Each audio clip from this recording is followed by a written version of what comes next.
Hello, Inglebardians, and welcome back. Today you are watching the inaugural episode of Utterly Pointless Comparisons, a series in which we will be taking a look at two different versions of the same game running on different platforms simultaneously. For the first episode of the series, we will be taking a look at the classic, or not so classic depending on who you ask, Sega game Altered Beast. Altered Beast was released in the arcade originally in 1988, and runs on the Sega System 16 hardware. It was released later that same year in Japan for the fledgling Mega Drive console. In the following year, it was released in North America as the pack-in for the Sega Genesis. So just a quick look at the differences between the hardware capabilities of the two platforms. Both platforms use the Motorola 68000 as their main CPU, although it is a little bit faster in the System 16. System 16 is capable of displaying over 1,000 colors on screen, whereas the Genesis can only display a maximum of 64 colors from a total palette of 512. Both systems are capable of rendering independent background layers for parallax scrolling. As far as sound goes, the arcade board uses the YM2151 FM synthesis chip from Yamaha. It features 8 channels of sound and a fair amount of effects built in. Genesis uses the slightly less advanced Yamaha YM2612, at least in the original launch consoles. And it can produce 6 channels of simultaneous audio, but it also does use the same PSG as the Sega Master System that can be used simultaneously with that, and they both feature a DAC.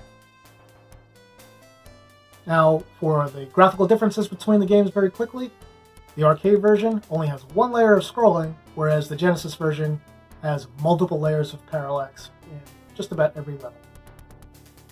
The arcade version does make pretty liberal use of the sprite scaling functionality of System 16, which is completely absent from the Genesis version. The disparity in the amount of on-screen colors will be pretty clear, particularly if you look at the main character sprites. And you will also notice that enemies often appear much larger in the arcade game than they do in the Genesis version, particularly the bosses, and also those little blobby slime things from the second level. So there is one oddity that can probably be explained due to the cartridge size limitations. If you look at the arcade game, it is approximately 2 megabytes in size. It's a little bit less than that. Or in the term Sega would have used back in the day, 16 megabits. If you look at the Genesis game, it is only 512 kilobytes, which would equate to 4 megabits.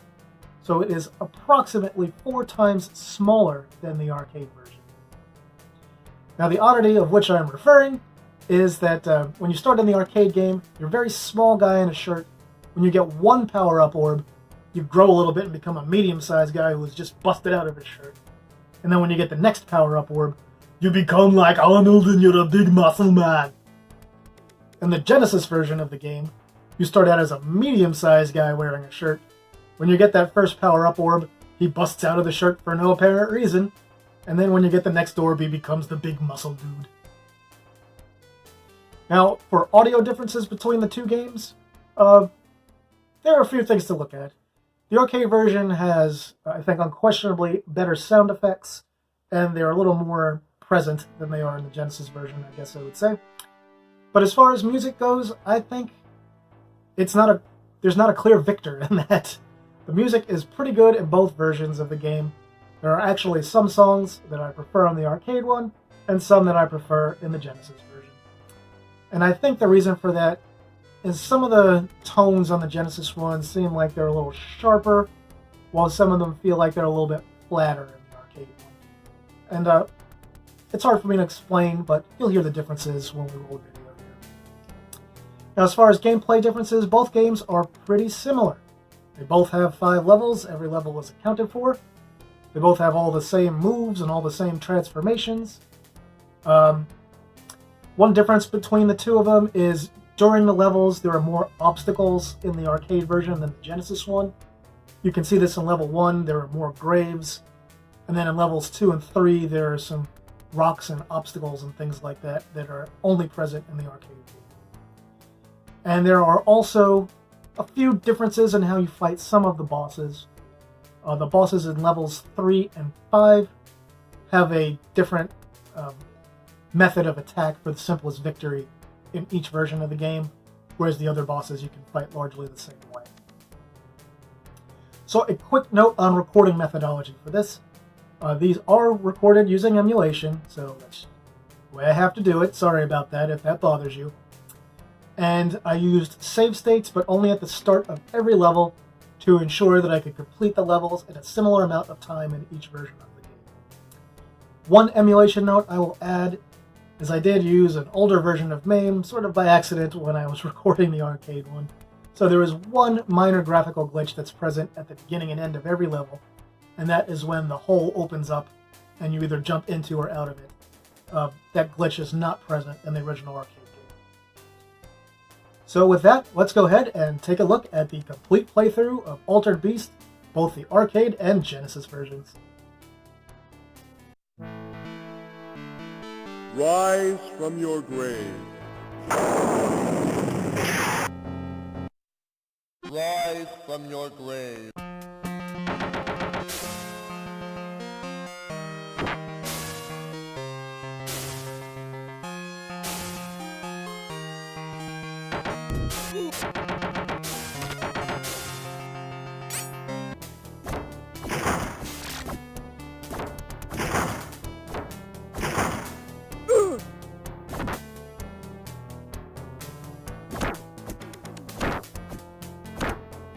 Power up.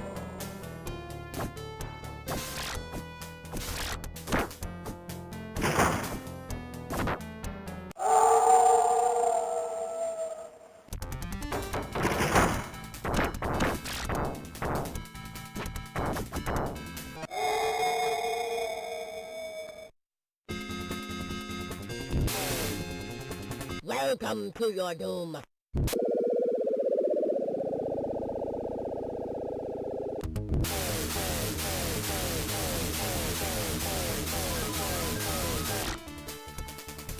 Welcome to your doom.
Power up.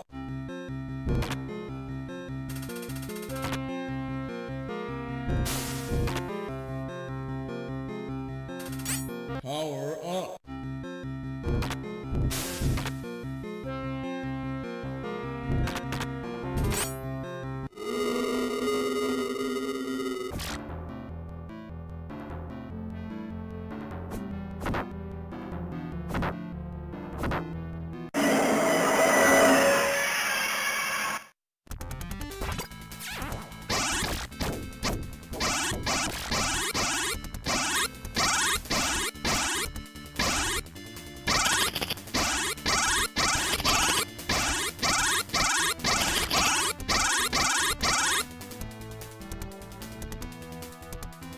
Welcome to your doom.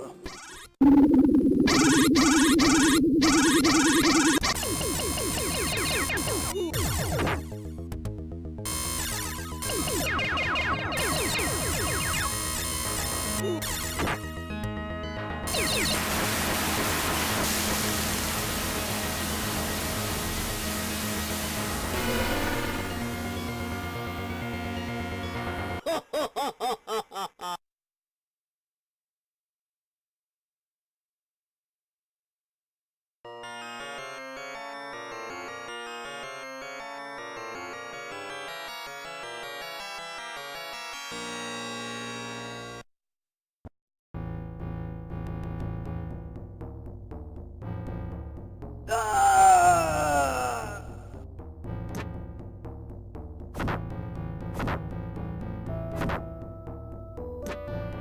Power up.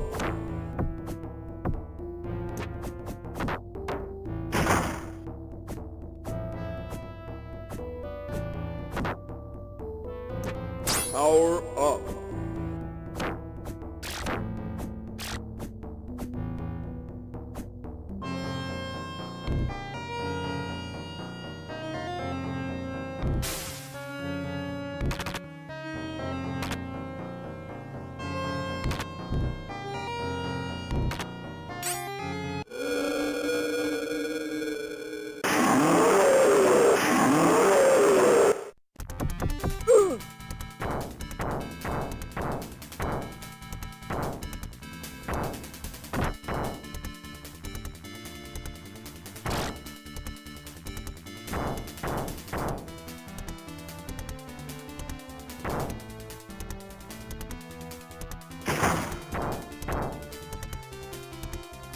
Welcome to your doom.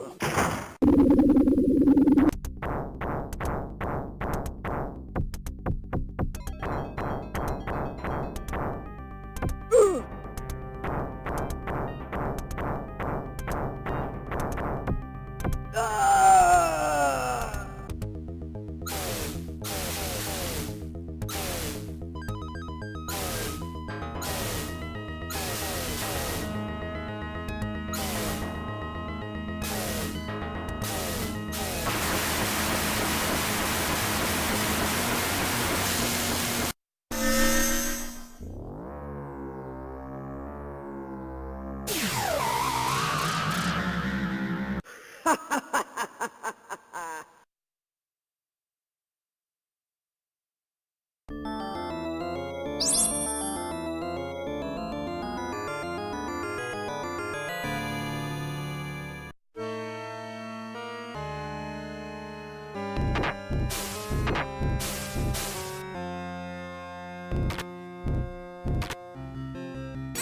Power up.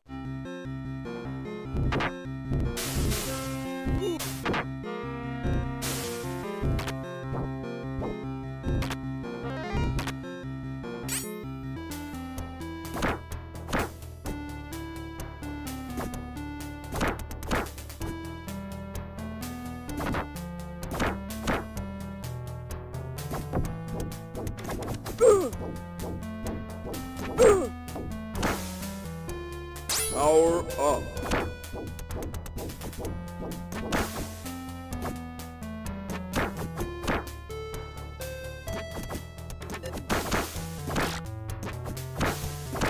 Ah!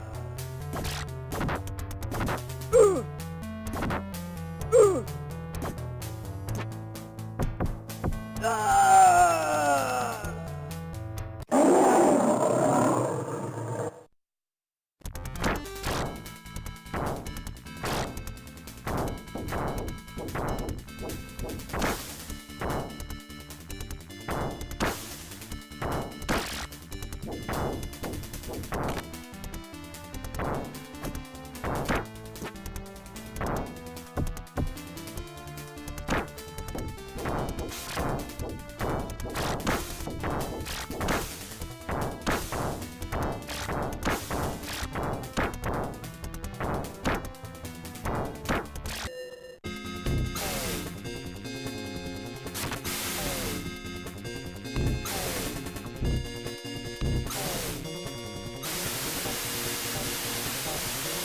Welcome to your doom.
Power up.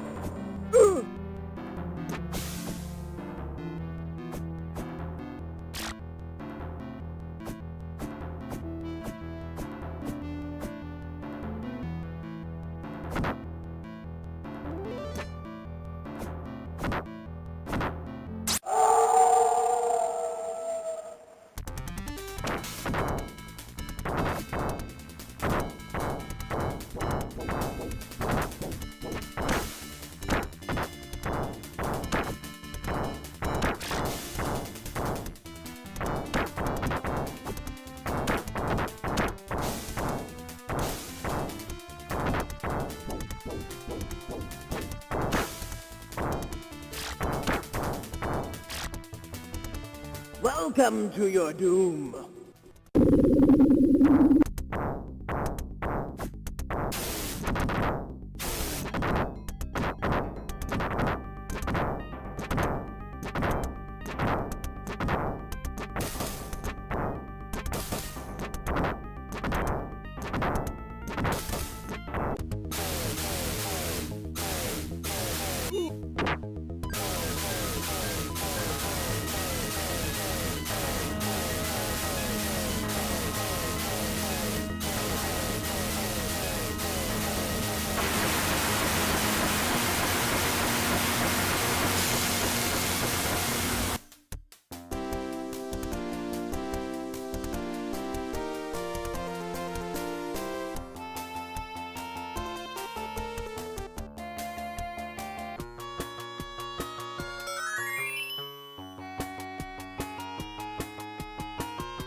And there you have it, a complete playthrough of each the arcade and Genesis versions of Altered Beast. Did you see it there at the end? Special thanks to Team Shinobi. They were missing an H there. They forgot the H in Shinobi, which is a reference to the team that made the arcade version of the game. Spelling was not a super important priority in a lot of old video games. And one other difference I will point out that maybe you missed and maybe you didn't is in the arcade version, when you reach the end of each level, Neff is wearing a different color robe, whereas in the Genesis version, the robe is always the same color. Why did this change? I don't know. Maybe they just missed it. So with that, I'll open the floor basically to you, the viewer. What do you think of this format? Do you like where we have the explanation up front, show the game uninterrupted, and then have a quick little bit at the end here? Would you rather I just do commentary on top of the game while it's happening? I thought about that, but I didn't want to hamper or talk over the sound because it would make it harder to hear the differences. But I'm open to it if it's something that people think would be better in the video. On that note, I'm going to go ahead and end things here. Say thank you for watching this first edition of Utterly Pointless Comparisons, and see me later.